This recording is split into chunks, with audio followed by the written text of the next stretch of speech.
spesial Bapak RT Mas Kardono. Aku ora bakal mundur, aku ora bakal mlayu yen durung nyanding sliramu.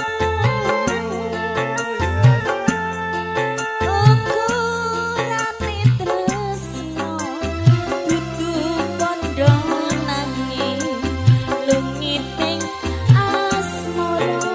Ngaturi wilujeng sonten wilujeng rawuh sedaya para bapak para ibu tindakan keparengan dengan sawetawis rinenggo saka panglipur saking kadang-kadang arana dadi nabi akan tapi pasugatan ingkang sambut dinten kalian kadang-kadang sinoman tunas harapan.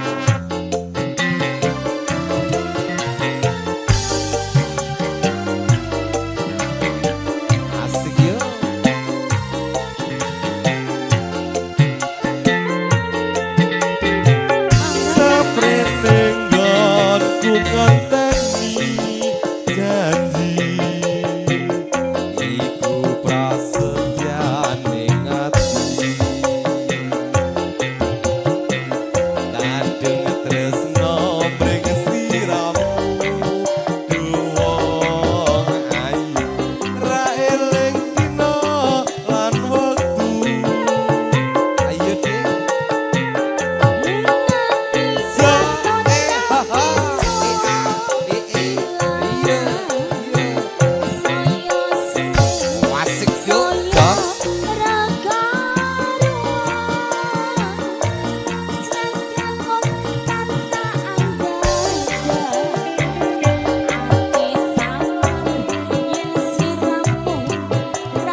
Anti-anti jepicer semua